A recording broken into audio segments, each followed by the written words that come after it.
सत साहिब सतगुरुदेव की जय। बंदी छोड़ कबीर साहिब जी की जय। बंदी छोड़ गरीबदास जी महाराज जी की जय। स्वामी राम देवानंद जी गुरु महाराज जी की जय हो।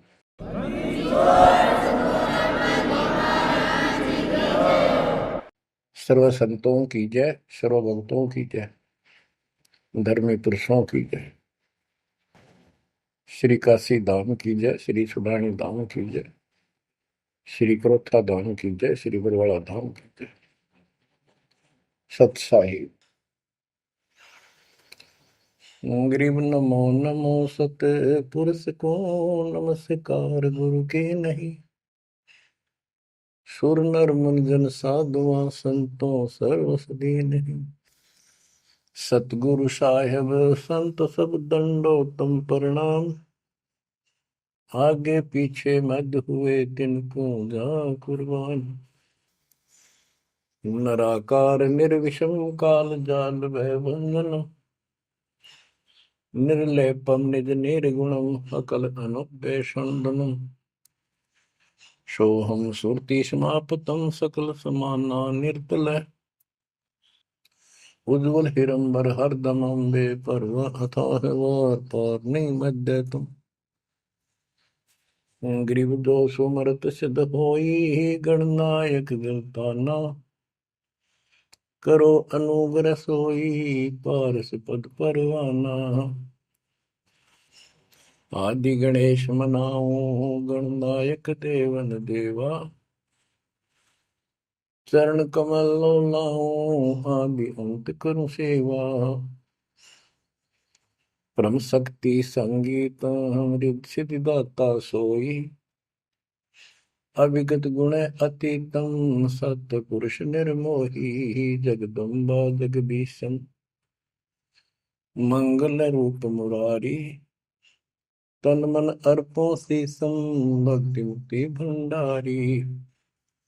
सुर नर मुनि जन ध्यामय ब्रह्मा विष्णु महेशा। शेष सहस मुख गावै पूज्य आदि गणेशा। इंद्र कुबेर सरीखा वरुण धर्म राय जावै। समर्थ जीवन जी का मन इच्छा पल पावै। 33 कोटि अदारा जावै सहस 88। उतरै बहुजल पारा कट है यम की फांसी।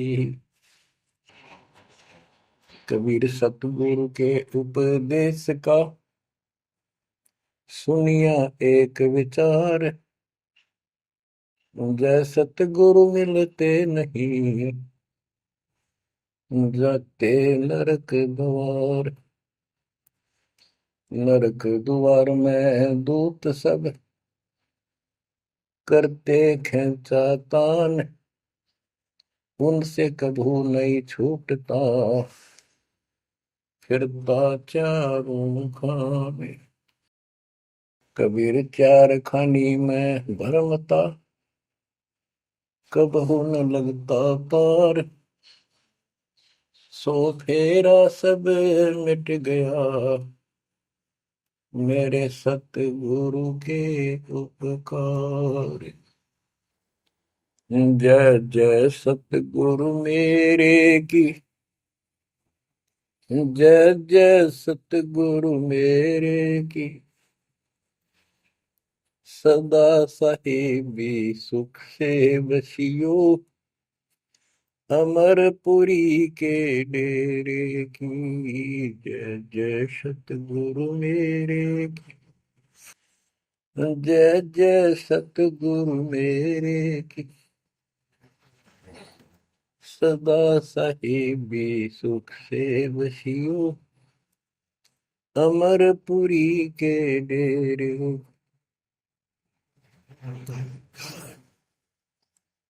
निर्विकार निर्भय तू ही और सकल वैमा। यदि साधो और सकल वैमा। सब पर तेरी साहिब, सब पर तेरी साहिबी, तुझ पर साहिब नो,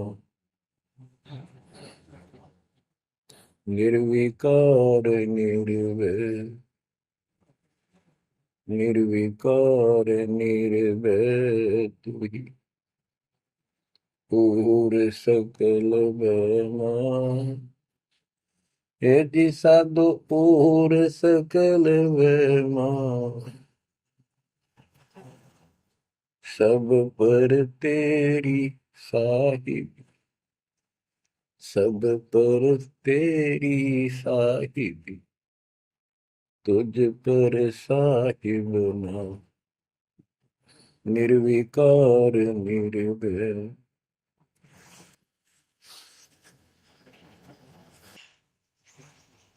परम पिता परमात्मा कबीर जी की प्यारी आत्माओं, परमेश्वर की असीम रजा से, अपने पिता की असीम कृपा से आज इस घोर कलयुग के अंदर अपने को धर्म कर्म करने का प्रॉपर ज्ञान हुआ, विशेष ज्ञान विधिवत, और सच्चा ज्ञान, सच्चा भगवान, सच्ची भक्ति, और आपको पूर्ण सतगुरु प्राप्त हुआ। जो इस गंदे लोक में आकर हम परमात्मा को फिर भुला दिए, भूल गए, भुला दिया हमारे को, भूले नहीं।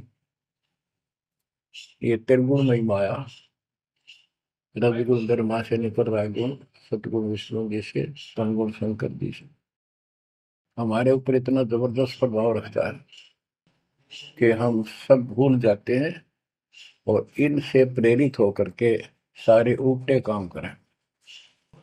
ब्रह्मा जी के गुण से या ठाठ बाट की इच्छा होती है, राजपाट की इच्छा होती है, और संतानों उत्पत्ति बाई फोर्स कराई जाती है, जीव के वश का नहीं होता। और फिर ममता मोह एक ऐसा रोग लगा रखा है, ये सबता लग जाता है।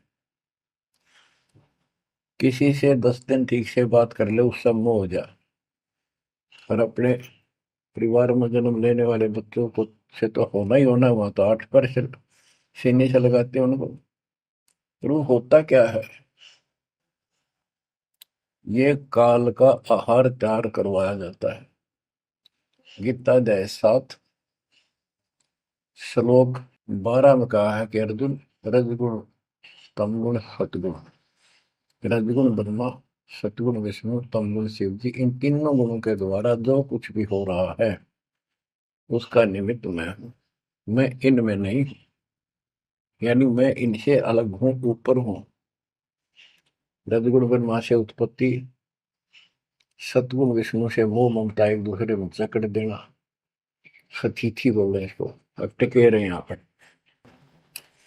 और तमगुण शंकर से संहार। ये है यहाँ का प्रोसीजर। हमारी आंख कतई नहीं खुलती क्योंकि प्रेशर ज्यादा है, इतना दबाव है, जीव की अवस्था नहीं है। आपको इतना ज्ञान सुना दिया और सुना रहे हैं, इस ज्ञान से आपके अंतःकरण में ये फाइनल हो जाएगा एक दिन। क्योंकि बार बार कोई वस्तु सुनते हैं, उसका धीरे धीरे धीरे धीरे असर बनना शुरू होता है। हम बातें सुनते हैं, सत्संग सुनते हैं, विचार मालिक के सुनते हैं, वाणी सुनते हैं, तो एक बार तो कति वैराग आ जाता है कि सचमुच बहुत गलत जगह फंस गए, या कुछ भी अपना लेंगे। और उसके थोड़ी सी देर के बाद, क्योंकि हमें और काम भी करने होते हैं, ये व्यवस्था यहाँ की ऐसी है, तो फिर शाम तक कति भूल पड़ जाती है, बस मंत्र कभी कभी याद आ जाते हैं करने हैं, सुबह दोपहर शाम की वो नियमित सतुति भी याद रह जाती है। बाकी समय हम ज्यादातर अन्य कारोबार के सिलसिले में, रोजगार के सिलसिले में बातें करते रहते हैं।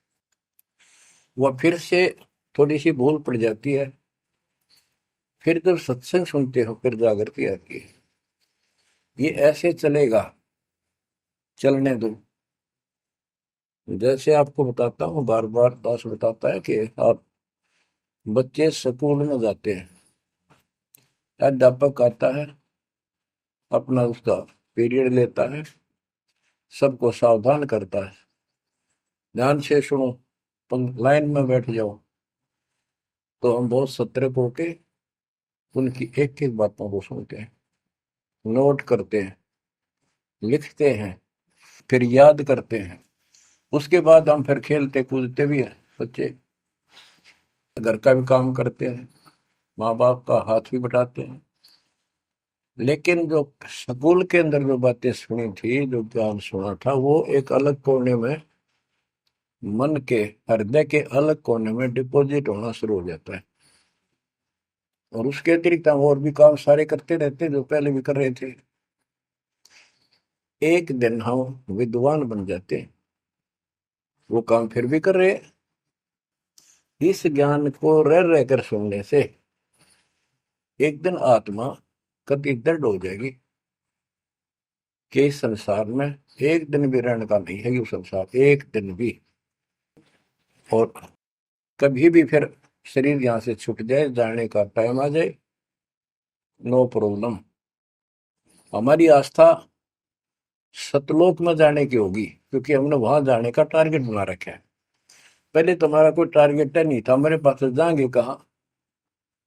उसमें कोई बच्चे में मोह हो जाता, परिवार में मोह रह जाता, यही कुत्ते बनकर जन्म ले लेते। कबीर साहब कहते, जहाँ आशा तहाँ बासा हुई, मन कर्म वचन सुमरियो सो। गीता अध्याय 7 श्लोक 6 में यही स्पष्ट किया है कि अर्जुन, अंत समय में जो जिस भी भाव में भावित रहता है, जिसके ऊपर जिसमें आस्था रहती है, वो उसी को प्राप्त होता है। जब तक हम भक्ति नहीं करते, इस ज्ञान से परिचित नहीं होते, तो हमारा संसारिक संसारिक यानी परिवार में, संपत्ति में, इसमें कभी हम जकड़े बैठे होते हैं। एक उदाहरण दिया करते थे गुरुदेव, एक बूढ़े की मृत्यु होती, किसान था, पशु रक्षा करते थे, मृत्यु होने लगी, उसकी जुबान बंद हो गई। आसपास परिवार के सदस्य आगे, वही पिताजी तो अंतिम टाइम आ गया, वो आगे। तो थोड़ी देर के बाद वो ऐसे संकेत करने लगा, ऐसे इशारा हाथ से। उन्होंने सोचा भाई पिताजी कुछ कहना चाह रहे है, हो सकता कोई धन दाब रखा और बताना भूल गया, वो अचानक मृत्यु होगी। एक डॉक्टर बुलाया, उसने पता था कि एक बार ये बुलवा देगा, 500 रुपये लेगा, ऐसा इंजेक्शन लगाता है। वो बुला गया, उसने इंजेक्शन ला दिया। पिताजी बता बता जल्दी क्या कहना चाहो थे। एक गाय का बछड़ा झाड़ू मुंह में दे रहा था, उन्हें खराब कर रहा था। जो बोला, देख यो बछड़ा झाड़ू चाबे, तुम कित मर गए, नाश करोगे मेरे गाय पाछे, ये नुकसान कर दिया। 2.5 आने की झाड़ू 500 रुपये पड़ गई हुए। जहाँ साता बासा हुई, वहीं पर कुत्ता गधा पशु बढ़कर वहीं जन्म लेगा। तो हमारी ये वृत्ति यहाँ से हटेगी, इस ज्ञान से अंतिम समय आप यहाँ कुछ याद नहीं आओगा। इस ज्ञान में सुनते रहे और भक्ति करते रहे, मर्यादित रहे। ज्ञान के साथ साथ यह भक्ति आपको सहारा देगी अंतिम समय में, मन को उधर धकाने के लिए। वैसे नहीं धकता है, बहुत ताकतवर है, ब्रह्मा विष्णु महेश मन का आधार मान रहे। ये ज्ञान और इस भक्ति की शक्ति इस आत्मा को न धका देगी ऊपर। अंत समय में सेकंडों के अंदर सतलोक बैठे पाएंगे। इस पर लगे रहना, इस मार्ग से जैसे दास आपको बताता जाएगा। अमर करूं सतलोक पठाऊं, ताकि बंदी छोड़ करूं। कबीर साहब कहते हैं, मैं अमर करूं सतलोक पठाऊं भेज दूं, इसलिए बंदी छोड़ कर लाता। अब यहाँ ये क्यों हो रहा है, क्या हो रहा है, आपको सब पता है। पहले तो नहीं था, पर अब पता लग गया आपको, बिल्कुल सही पता लग गया। माता पिता के सामने बच्चे एक या दो तुरंत मर जाते हैं, चक्कर मारते रह जाते हैं, हाथ कुछ नहीं आना, और कई महीने वर्षों तक उसकी याद सताती रहती है। हम इतने विवश हैं, हम इतने बंद में हैं, हम कुछ नहीं कर सकते, लाचार हैं। एक राष्ट्रपति किसी देश का, या प्रधानमंत्री, या अन्य कोई सक्षम मानता अपने आप को, उसका इकलौता बेटा मर गया, प्रधानमंत्री, टक्कर मारा वो टक्कर। और उससे पहले जब आकाश में वो हुई थी उसकी तुती, साथ में आकाश में रहा था, उसका दिमाग धरती पे पटक दिया। एक बताते हैं, महाभारत में प्रकरण आता है, द्रोणाचार्य, ये गुरु था कौरव पांडव का, और शिक्षा दिया करता, मोह मत करो, मोह सबसे बड़ा खतरनाक है। द्रोणाचार्य का जब लड़का अश्वत्थामा मरा, मरा नहीं था उस समय तक, ये कह दिया गया अश्वत्थामा मर गया। वो झूठ बुलवाई गई थी श्री कृष्ण में प्रवेश काल द्वारा, कि एक अश्वत्थामा नाम का हाथी था, उसको मार दिया गया। और युधिष्ठिर का बहुत विश्वास करते थे सब, कि ये सत्यवादी है, कभी झूठ नहीं बोलता। तो काल ने यह चाल चाली कि द्रोणाचार्य पांडवों की सेना को मार डालेगा। बहुत जबरदस्त तीरंदाज है, बहुत गजब का शूरवीर निशानेबाज है, इसको कंडम किया जाए। तो उसको कंडम करने का तरीका अपनाया कि इसको एक झूठी खबर फैलाई जाए कि इसको थॉमस का बेटा मर गया युद्ध में, फिर ये पागल हो जाएगा। ऊपर तक दुनिया गीत गाती है, जब लग गया अपने, जब पता लग गया तो युधिष्ठिर से झूठ बुलवा दिया कि तूने कह दे कि अश्वत्थामा पीते, अश्वत्थामा मर गया, तेरी झूठ भी ना होगी, हाथी मर गया ना, ये हो जाएगा। तो पहले तो युधिष्ठिर माना नहीं, फिर ये कहा कि हाथी मार दिया है, तो झूठ थोड़ी है। झूठ तो थी है, जो थोड़ा, पहले हम छोटे से थे तो यूं कहते, अरे झूठ बोली तो ना पाप लगेगा, बोला ना, उंगली पर उंगली चढ़ा के बोली थी, ये कौन पाप लगे। यानी ये अपने फार्मूले हैं, पाप तो पाप तो लगेगा। तो सब ने कहा कि आपका बेटा अश्वत्थामा मर गया, दौड़ना चाहिए। तो बोला नहीं, मेरा बेटा नहीं मर सकता, नहीं मर सकता, उसको मारने की हिम्मत किसी में नहीं है। कि युधिष्ठिर कह देगा तो मैं मान जाऊंगा। तब युधिष्ठिर ने कहा, अश्वत्थामा थे नर व कुंजर, नर तो जोर तो बोल दिया, व कुंजर, भाई हाथी आदमी या हाथी, ये नहीं कह सकता, वो मन मन में बोल दिया। तो यह बात सुनकर अश्वत्थामा आई थे, अश्वत्थामा मारा गया। आगे कड़ा सुना था द्रोणाचार्य, नरवा कुंजर कह गया वो, इतना पागल ने ढाल हो गया, टक्कर मारा, कति कंडम हो गया, उसने हथियार भी नहीं उठा उसने। और पांडवों ने वो गढ़ जीत लिया उस साइड का जहां वो मोर्चा डटे खड़ा था। तो बच्चों, ये मोह इतना जबरदस्त है, जीव के बस का नहीं है। और बनता कुछ नहीं, बचाओ कुछ नहीं। तो इसका बचाओ अब है तो ज्ञान हो, ये ज्ञान जो दास बता रहा है, ये आपके हृदय में जच जा कति, ये कुछ भी अपना नहीं है। 100 की 100 साची है, पर मन मानने तैयार नहीं, आत्मा को दबाए रखा है। ये सब काल आहार हमसे पैदा कराया जाता, जैसे कसाई बकरे पालता है। कसाई बकरे पालता है, उनके लिए चरागाह बनाता है, सुंदर तालाब बनाता है पानी पीने के लिए, उनके लिए छाया, गर्मी, सर्दी, ओलों से बचने के लिए शेड डालता है। पहले झोंपड़ी डाला करती थी, तो उस घास फूस के और लकड़ी, अब तीनों का शेड बनाते, पंखे लगा दिए जाते।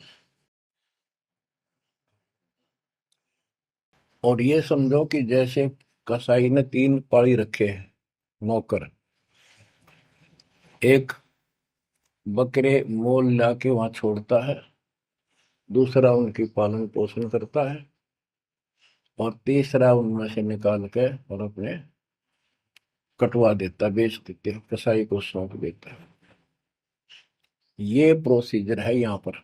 जैसे कसाई कभी कभी आता रहता है, बकरों को देखता है, संभालता है, तो उनके कमर पे हाथ मारता, शरीर पे, और वो उसको अपना एक बहुत हमदर्द मित्र मानते हैं, मालिक मानते हैं। देखो हमारे को कितनी सुविधा दे रखी है, पानी क्या, घास क्या, गर्मी सर्दी से बचने का। वो देखता तो हाथ मार के ऐसे है कि ये कितनी कीमत का हो गया, कितना मांस है इसमें। और वो समझते हैं ये प्यार करे हमारे से, कसाई लाड करता है, वो भी उसको प्रतिफल में जीभ से चाटते हैं उसका हाथ, प्यार करते हैं। और कई कई तो उसके ऊपर पैर फैला कर उसको प्यार देना चाहते, सीने से लगाना चाहते हैं बकरे। ऐसा पशु भी प्यार देते हैं, उसको अपना मान। वो देख रहा है इसमें मांस कितना है, और नौकरों को बता देता है इन इनको निकाल लो। उसका कोई रहम नहीं है, कितना लाड करो, कितने उसके गुण गाओ। उसने उद्देश्य यही है, उसका मतलब यही था, उनको पालने का। कबीर साहब कहते खाई खुराक का पैन पोशाक का यम का बकरा पलता है। या बढ़िया बढ़िया माल खा के और सुंदर सुंदर कपड़े, ड्रेस, कटपट फैंसी के कपड़े, ये पहनेंगे वो पहनेंगे। कहते खाई खुराक का पैन पोशाक का यम का बकरा पड़ता है। काल के बकरे पड़न लग रहे हो तुम। इन बातों को बच्चों अच्छी तरह हृदय में बैठा लो, एक कोने में। संसार में रहेंगे, रहना पड़ेगा, लेकिन परमात्मा की शरण में रहेंगे, मर्यादित रहेंगे। काल का कोई अटैक आप पर नहीं होगा, ना आपके परिवार पर होगा, ना किसी धन संपत्ति व्यवसाय पर होगा। ये सत्कर मान लेना। हम मर्यादा को हल्के में ले लेते हैं, और ये हमारे विनाश का कारण होता है। गलती हम करते हैं, कोई काल का ऐसा अटैक आने का समय हो गया और वो नुकसान हो गया, तो भक्ति और छोड़ देते हैं, हो गया सर्वनाश। भक्ति छोड़ दी, भगवान की शरण छोड़ दी, फिर और कहाँ ठिकाना रह गया। कटी पतंग हो गई। कटी पतंग का कोई अस्तित्व नहीं रहता, कुछ देर उड़ जरूर सकती है, अंत में पता नहीं कि कर का पेड़, बबूल के पेड़ में उलझ कर फड़फड़ कर कपाटती है। ऐसे फंसे रह जाओगे तुम इस काल के जाल में, कांटेदार झाड़ियों में, इस गंदे लोग। तो बच्चों इस बात का सख्त ध्यान रखो, यदि आपने यहाँ से निकलना है, मर्यादा ना टूटे। और मर्यादा ये पता नहीं कितने प्रकार से टूट जाती है। जैसे हमने किसी को सेवा दे दी, भाई क्या सेवा कर लो, शुक्रिया दाता का, मजदूरी मिली, खुश हुई, फिर कह दिया ये त्याग दे, छोड़ दी, दूसरे को दे दी। बता फिर दुख क्यों मानना। फिर दुख मानते, मैं ये समझा, इतना ज्ञान होकर भी तुम ऐसी बातें करते हो, तो शुक्र मनाओ और 100 बार हाथ जोड़ के, भाई बहुत अच्छा, गुरुदेव का आदेश है कि भाई सेवा कर लेगा, मुझे भी और सेवा दे दियो कोई, मेरी नीयत से सेवा करने की। अन्ना मिला तो अपना सबर करे, भक्ति करे, सत्संग में जाओ। 100 सेवा है आश्रम में करने वाले को, बहुत सी सेवा होती है। तो एक बात का बंद कर नहीं बैठना चाहिए। ये प्रार्थना आती है, मेरे को कोऑर्डिनेटर की सेवा फेर दियो, ये भी कमजोरी है। जैसे एक डॉक्टर के पास बूढ़ा आदमी गया, कमजोर सा, वृद्धावस्था में अस्थि पिंजर बने जा शरीर का, जाके बता डॉक्टर जी मैं खड़ा होता हूँ तो चक्कर आते हैं, क्या कारण है? डॉक्टर बोला कमजोरी है, वीकनेस ऑफ बॉडी। बोला पिंडी दुख है, पिंडी, पैरों की। डॉक्टर बोला कमजोरी है। फिर वो व्रत बोला जी, मेरे सारा शरीर में भड़कुआ रहती है, यानी सारे शरीर में दर्द सा बना रहता है, चबक चबक नाड़ी करती है। डॉक्टर बोला कमजोरी है। वो वृद्ध गुस्सा होकर बोला डॉक्टर ने, तो डॉक्टर है गम चक्कर है, एक का बात जाना है कि कमजोरी है, कमजोरी है, और भी तुम्हें पता होगा। डॉक्टर बोला ये भी कमजोरी है, this is also due to weakness.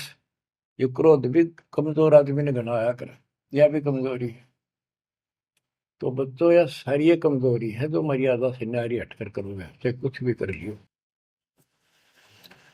मर्यादा को हल्के में ना लो। जैसे हमने इतने सारे नियम बना दिए, भक्ति करनी है तो इनका पालन करना पड़ेगा, नहीं तो फिर गधे बनकर कुमार के नियम में चलना पड़ेगा। एक कदम भी अपनी मर्जी से नहीं जा सकते, बैल बनकर नाथ डल जाएगी, खच्चर बनकर बग्गी में दौड़े जाओगे, रेडी में, फिर चलेगी क्या आपकी मर्जी। असंग जन्म तन मृत्या हो गए, जीवित क्यों नाम रे। दवा दस दर मद मैल मठ बोरे, बोर ना दे धरे रे। तो बच्चों जीवित मर लो, इन बातों को छाती में धर लो, हृदय में बैठा लो, कति मस्तिष्क में। ये संसार आपका नहीं है, ये परिवार आपका नहीं, ये संपत्ति या कार कोठी तेरी नहीं, गरीब काया तेरी है नहीं, ये माया कहां से हो। चरण कमल में ध्यान रख, इन दोनों को खो, इनको भूल जा, अपने गुरु जी के चरणों में ध्यान रख, उनके बताए दिशा निर्देश के आदेश से आधार से अपना जीवन निर्वाह कर। बच्चों आंख खोल लो, बार बार ये बातें बताई जाती हैं। जब ऊक चुक हो जाएगी फिर तो रोना शेष रहेगा, नथिंग एल्स। इस मार्ग में अहंकार इंसान को मारता है। किस चीज में अहंकार करो, माया होगी तो अहंकार होगा, कोई पोस्ट पद ठीक सी होगी तो अहंकार होगा, शरीर स्वस्थ है, थोड़ी सी जान, अहंकार हो गया, एक परिवार में पांच चार लाठी ठाणिये हो गए तो अहंकार हो गया, और अपने बॉडी की ताकत का अहंकार। और भी सैकड़ों कारण है जो इंसान के मन में दोष पैदा हो जाता है। तो ये इंसान का सबसे बड़ा खतरनाक शत्रु है। परमात्मा को अहंकार पसंद नहीं, और छोटी मोटी गलती को माफ कर सकता है। रावण था जिसे अहंकार नहीं छूटा, 10 मस्तक सर भी काट दिए, 10 बार काट दिए तो वापस दे दिए, ले भाई। ये सारा कुछ खेल कबीर साहब का किया, सारा कुछ। ये आत्मा परमात्मा की है, चाहे आज राक्षस है, चाहे कोई कसाई है, चाहे देवता है, चाहे ब्रह्मा विष्णु महेश है, चाहे कीड़ी आती छोटे जीव है, कोई स्त्री पुरुष है, बालक बच्चे, जीव जंतु सब उसके हैं। काल चाहता भक्ति से खत्म हो जा, ये भक्ति में इनकी आस्था खत्म हो, मालिक चाहता है इनकी भक्ति में आस्था खत्म ना हो, फिर तो कति गए काम क्या। जो भी जैसी साधना मालिक के नाम पर बैठ कर कहीं कर रहा है, उसके पिछले संस्कार से, उस भक्ति से जो उसको मिलना है, उसके साथ साथ परमात्मा उसको सहारा देते हैं। जैसे रावण ने सिर काट दिया शिव जी के निमित्त, तो भगवान के नाम काटा उसने, वो भगवान की खोज में निकला था। साधना गुरु गलत मिलने से उसको मार्ग गलत मिल गया, पिछले जन्म के संस्कारी ही इतने सेक्रीफाइस कर सकते, इतनी कुर्बानी कर सकते, वैसे नहीं हुआ करते। तो पिछले जन्मों में वो भगवान का भगत रहा है, फिर इतना बिगड़ गया कि राक्षस बन गया।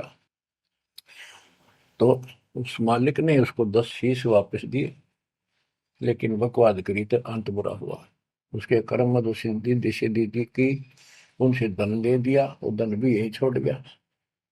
गिरफ्त सर्व सोने की लंका होती, रावण शरण दी, एक पलक में राज विराजी, जम के पड़े दी, मन तो सुख के सागर बसरे, और न ऐसा यसरे।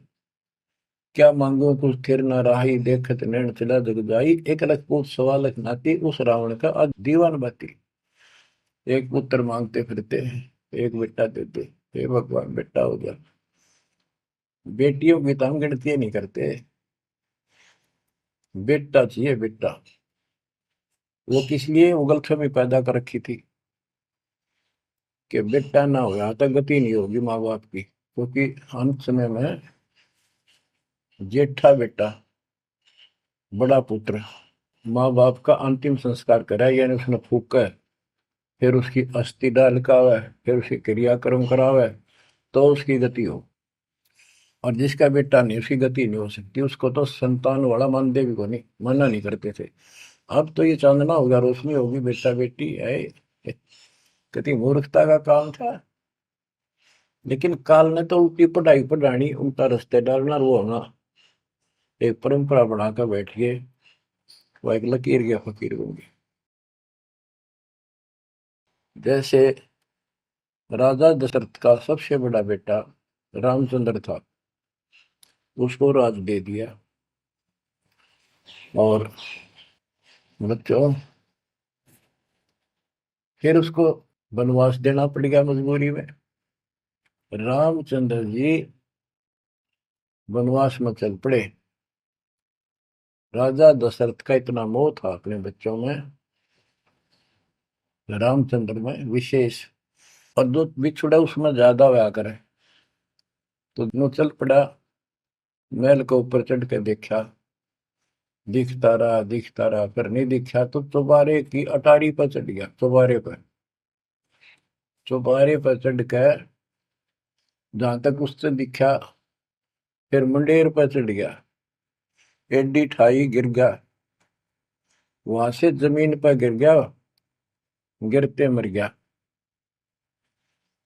अब रामचंद्र वापस नहीं आया, उसका अंतिम संस्कार किसने करा?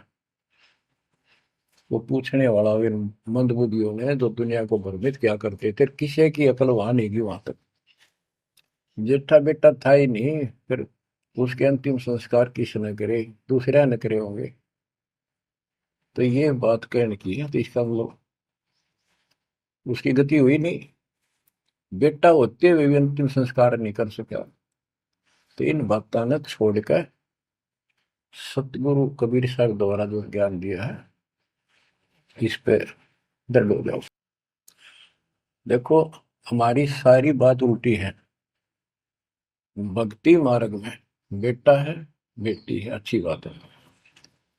परमात्मा के चरणों में लग गए दोनों, तो हम तो बरी से हो गए, क्यों? भगवान आप पर खड़ा हो गया। और बेटा भक्ति नहीं करता, बेटी करती है, तो एक कौडी का नहीं हो बेटा, किसी काम का। कबीर साहब कहते हैं, राम रटत कन्या बलि, साकर बलाना पूत, छेरी के गलगल थना, छेरी के गलगल थना, जिसमें दूध न बूत। बकरी के गल में एक खाल लटका रहा, थन के साथ व्रत की खाल। कहते वो बेटा था गल का, ऐसे वजन है सिर पर, बेमतलब का व्रत का दिखावा दिखावा है। और वह बेटी अच्छी, राम रटत कन्या बली, सकट बलाना पूत। तो बच्चों, ये दातम मार्ग है, इसमें सारी बातें पहले से विपरीत हैं। देखो, बेटा ना होगा, बेटी बेटी होगी, तो यहाँ सृष्टि नहीं चलेगी। और बेटी बेटी होगी, बेटा नहीं हुआ, तो भी दिक्कत संसार की सृष्टि में आ सकती है। बाकी भगत का कोई फर्क नहीं पड़ेगा। इन बातों को जो दास कहता है, इनको एक सामान्य बातें ना समझना, निष्कर्ष है इस जीवन का। जिसका बेटी नहीं है, तो उसको ये तड़प रह जाती है बेटा होता, या भूल के भी ना करना। इन बेटे वाले ने देख लो कितने सुखी, टाइम पर रोटी नहीं, चाह नहीं भी तरसे बैठे बैठे। वो सोचे बड़ा दे देगा, छोटा सोचे बड़ा आप दे देगा, बड़ा सोचे छोटा कह देगा। बड़े बेटे आंखें में आंसू बुढ़ा में। और बेटी आखिरी सांस तक प्यार देती है अपने माँ बाप को। एक आदि ने कमी बात कह नहीं सकते, वो किस्से के बिना होती हो तो आत्माएं नष्ट होती है। आखिरी सांस तक यहाँ भी हमने देखा, जैसे लड़की रोटी खा रही है और लड़का वैसे बैठा था। माँ ने कहा बेटा वो सामान ला उठा कर, मैं रोटी तैयार बनाऊं भोजन। बेटा बेटा ना लाऊं, यूं कौन खोया लावे। बेटी तो कहा भी कोई ना, रोटी खाती खाती छोड़ गए। आण की थी एक 10 साल का की होगी, लड़का 12-13 साल का। उठ कर रोटी छोड़ के हाथ धोकर और सामान लाकर माँ को दे दिया। लेकिन फिर भी बेटे में मोह ज्यादा और बेटी में नहीं। इसका कारण यह था कि हमने बेटी को बाहर बना लिया इस गलत रीति रिवाज। बेटी तो 15-16-20 साल की मेहमान होती है आपकी। ये तो परमात्मा की बेटी 2 गुना का सुधार करती है। आगे जाके घर बसावे, उस परिवार को भी सुधारे और माँ बाप के अंदर मोह न्यारा रहे। तो भाव ये है कहने का, अगर बेटा नहीं है ना और भगत है, उसके सब भगवान धरती पर नहीं। प्रथम तो वो है जिसका कति संतान नहीं, वो भगवान। दूसरा वो है जिसका बेटा ना हो, बेटियां की करके शादी वृद्धावस्था में अपना लेकर मारा जाता है। और बेटी वहां बैठी भी माँ बाप की चिंता करेंगी और कोई ना कोई सुविधा उनको देती रहेगी। और बेटा छाती पर रह के भी खून फूक के जाएंगे, कति साफ दिखाई दे है। इसमें कोई मानो तो ना मानो, लेकिन बेटे भी हैं, ठीक है। और उनमें वो भी भक्ति करो, आप भी करो, कुछ दिन में उनको समझ आ जाएगी। पुत्र वधु भी भगवान से डरने वाली हो जाएंगी, माँ बाप का ध्यान रखें। वैसे कोई विकल्प नहीं इसका, लेकिन इस दुख को हम अच्छा मानते हैं पुत्र ना होने से। हम तो काल ने गधे बना रखे हैं। जितना कष्ट हमें रहे और वजन लग जा रहा है तो हम सीधे चला, और कम हो जाता मानने को नहीं। हमारा तो जैसे एक माई का पुत्र मर गया 15-16 साल का, और भगत थी,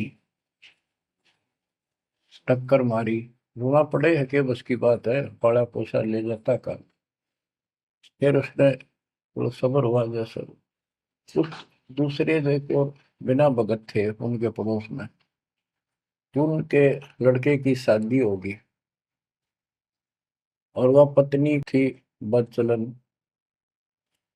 उनको समझाने की चेष्टा करी कि तू ऐसा ना कर, लेकिन वह तो मानी नहीं, उसने वही फांसी खा ली।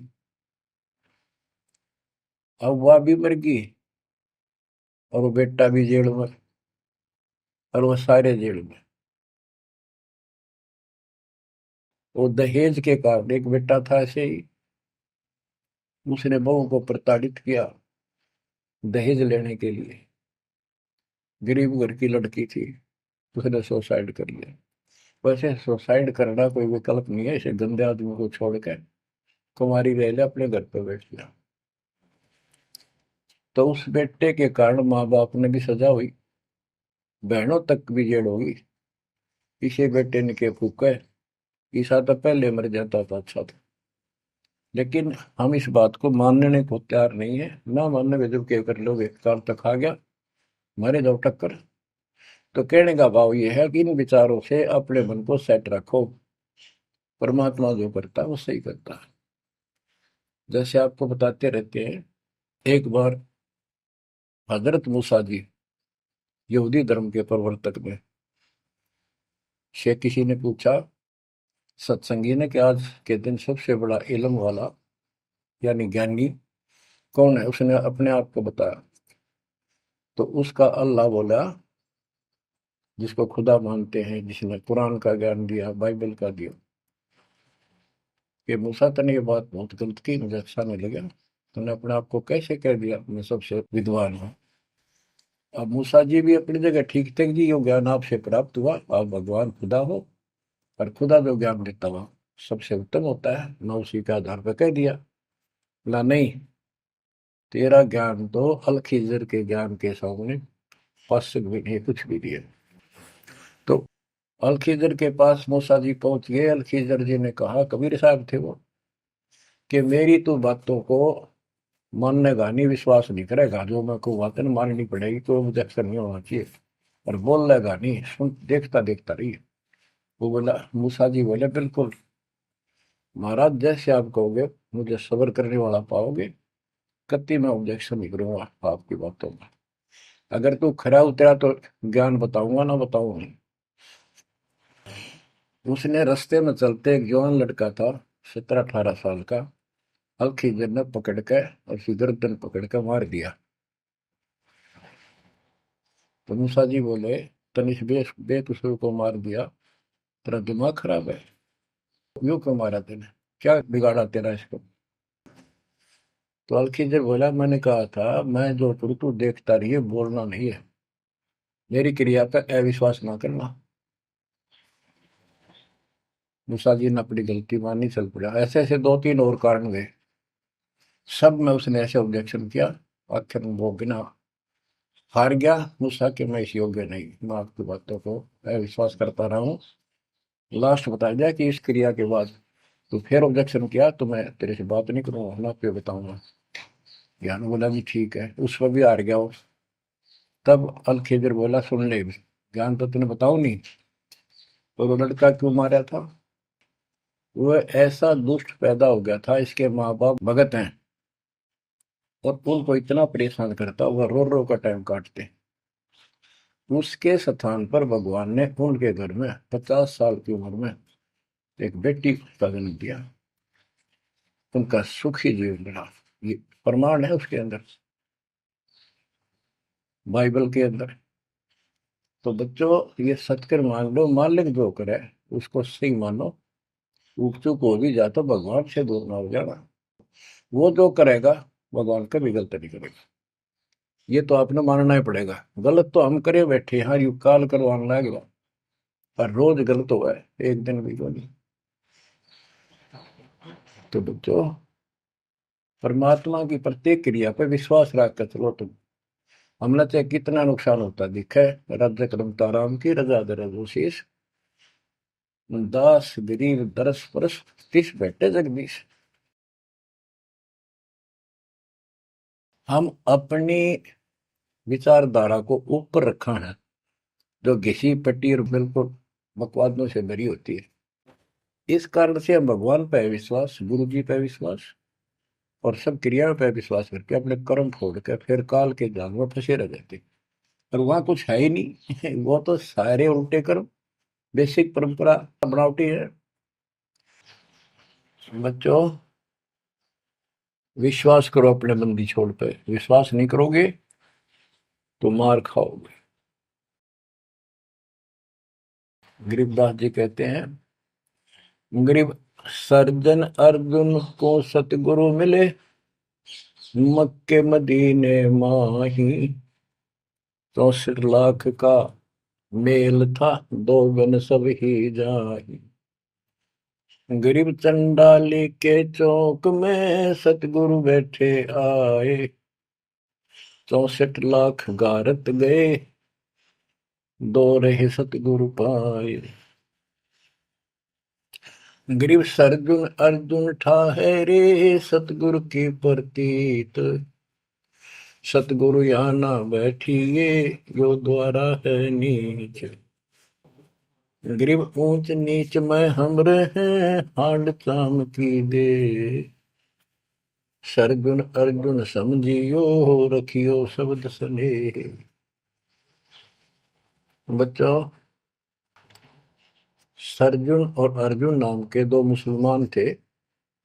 इनके नाम तो मुसलमान पद्धति पर थे। परमात्मा मक्का मदीने में गए तो वहां बहुत से चमत्कार किए। इन दोनों आत्माओं को समझ में आई ये बात।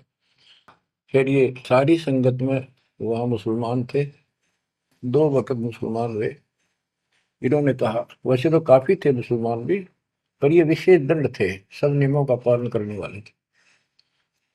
तो इनका नाम बदल के सरजुन और अर्जुन रख दिया। परमेश्वर कबीर जी ने संगत की परीक्षा लेने के लिए एक लीला की। कि ये विश्वास करते हैं या नहीं करते हैं।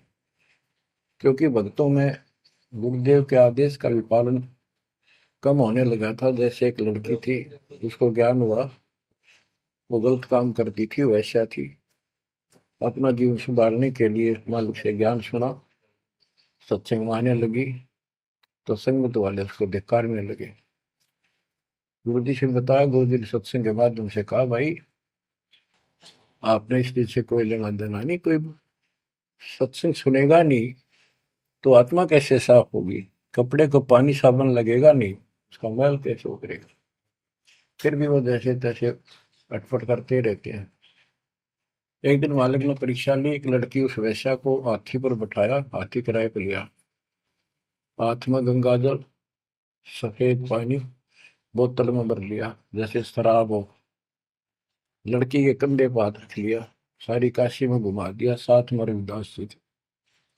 तो जितने भी सबको पता चलता है, लोग देखते गए, शिष्यों को बुला बुला के लाओ, देख हम तो क्या करते, वहां पर वैश्या तक जाती है, दुल्हा कैरेक्टरलेस है। पहले तो हम भगवान क्या करते उसको, इतने सुख दे दिए, जिसमें जान निकली पड़ी थी, टोटा दुखी कर रहा था, शरीर में कष्ट थे, कहीं सुबह का रोटी भी नहीं थी, और इतने ठाठ कर दिए गुणे दिनों में। जब तो भगवान थे, आज वो शैतान लगे। ये हमारी कमजोर बुद्धि, जीव बुद्धि की सोच थी। सब परमात्मा को छोड़कर दूसरी साधना करने लग गए। गरीबदास जी कहते, बड़ुआ बड़ुआ सब कहे, कोई ना जाने खोज। क्यों ऐसे किया था उस बालक ने, इसको कोई नहीं समझ सका। दास गरीब कबीर कर्म, बट सर का बोझ। कि वो इतने शिष्य बना लिए थे, उसका भार गुरु पे होता है उनको पार करने का। अब वो सारे निकम्मे हो गए थे, अविश्वास कर रहे थे, मर्यादा का पालन नहीं करते थे, तो एक का झटके में सारे आप पड़ गए, वो भार सारा उतर गया। तो उस समय अर्जुन सर्जुन बाहर गए हुए थे, उनका ड्यूटी लगाई थी, तू जाया करो मुसलमानों के मेला में, वहां समझाओ लोगों को। तो मक्का मदीना से ये आए। उस समय सारी लीला हो चुकी थी, और कबीर साहब उनकी परीक्षा के लिए उस दिन भी उस लड़की के घर जा बैठे, वैश्या के आंगन में। अर्जुन सर्जुन को बताया कि गुरुजी तब भाई कति गिर गए, जुल्म कर दिया सरेआम, वैश्या के साथ हाथी में घूम रहे थे, शराब पी रहे थे। अर्जुन सर्जुन को विश्वास नहीं हो रहा था कि ऐसी क्या बात कर रहे हो, ऐसी बात कहने से ही पाप लगता है गुरु जी के प्रति, तुम ये बोल क्या रहे हो। तो एक बोला, मैं अभी देख कर हूँ, आज भी वहीं बैठे ना, एक ही ना, तो जा देख ले, देख लो जाके। वो दोनों वहां गए, परमात्मा बैठे थे, लड़की पैर दुबारी, गुरु जी बैठे चारपाई पे, बेटी बैठी नीचे। तो गुरु जी को शिक्षा देते हैं, गिरिव सर्जुन अर्जुन ठहरे, सतगुरु के प्रतीक। यानी उनने कुछ दृढ़ता दिखाई थी, फिर जाके देखा तो वहां सतगुरु से बोले, सतगुरु आना बैठिए, यो द्वारा है नीच। हे सतगुरु, आप यहाँ ना बैठो, ये तो एक नीच औरत का घर है। परमात्मा बोले, गरीब ऊंच नीच में हम रहे, ये हाड चाम की दे, तुम्हारी हाड चाम की दे है, इसकी वही। अर्जुन अर्जुन समझियो, रखियो शब्द स्नेह। तुम समझ जाओ, अपनी भक्ति कर लो, जो नाम दिया, इन बातों में कुछ नहीं दे रहा। तुम गुरु को शिक्षा देते हो तो मेरे गुरु हो गए। ऊंच नीच में हम रहे, ये हाड चाम की दे, सरजुन अर्जुन समझियो, रखियो शब्द स्नेह। तो उनकी आंखें जब खुल गई, पैर पकड़ लिए, माफ करो गुरुदेव, मेरे नीच आत्मा है, हमसे बड़ी भूल होगी, क्योंकि वो चाहती उनको भगत की भक्ति। फिर परमात्मा ने कहा, बेटा कितनी बात बना लो तुम, मेरे प्रति वो भाव थारा हो नहीं सकता, तुम्हारे मन में मैल आ चुका है, और ईब मेरे इस शरीर से, गुरु रूप से तुम पार नहीं हो सकते। फिर रोए बुरी तरह जी, फिर उद्धार कैसे होगा? फिर बता कि दिल्ली से 10 मील दूर पश्चिम की ओर किसी गांव में हम फिर आएंगे, हमारा एक भक्त आएगा, उसको दीक्षा देंगे, दीक्षा उससे लेकर तुम कल्याण को प्राप्त होगे। तो वो कहते हैं वहां से चल के वृद्ध अवस्था में हमायूं गांव है खरकोदे के पास, वहां आकर उनके कति वृद्ध हो गए, मालिक की कृपा से वो 200 साल जिए ऊपर से। और फिर गरीबदास जी को परमात्मा मिले 10 साल की उम्र में, उनको दीक्षा का आदेश दिया। तब उसने वहां से दीक्षा लेकर वहीं शरीर छोड़ दिया, छुड़ानी में। उनकी अभी तक हमारे सामने बताओ थे, हम जाने लगे थे कि अब 2-3 साल पहले, 10 साल पहले, या भोरी वाले महाराज आया करते गरीबदास जी, उन्होंने वो मंडी फुड़वा दी। उनके दोनों की यादगार बनी हुई थी, इसलिए फुड़वा दी कि लोग इन पूजन लाग जाए गरीबदास जी को छोड़ के। तो कहने का भाव यह है बच्चों, आंख खोल लो, इन बातों को चिंतरा, गुरु के प्रति कभी अविश्वास नहीं होना चाहिए, और परमात्मा की प्रत्येक क्रिया को शिरोधार्य होना चाहिए। आंख खोल लो, परमात्मा बार बार यह मौका नहीं देगा आपको। समझा है तो सिर दर पाऊं, और नहीं रे ऐसा था। ये संसार समझदा नहीं, कहंदा शाम दोपहरे में, गरीब दास ये वक्त जात है, रोओगे इस पैरे। भक्ति नहीं करते वो न्यू रोएंगे, गलत साधना कर रहे वो रोएंगे। ये सच्ची भक्ति करके मर्यादित ना रहे तो तुम रोओगे। कभी सीधे हो जाओ, समर्पित हो जाओ, मालिक के चरणों में सदा ध्यान रखो, बुराइयों से बचो, सेवा सुमन दान करो, मर्यादा का निर्वाह करो, मालिक आपको मोक्ष दे। सत्साई।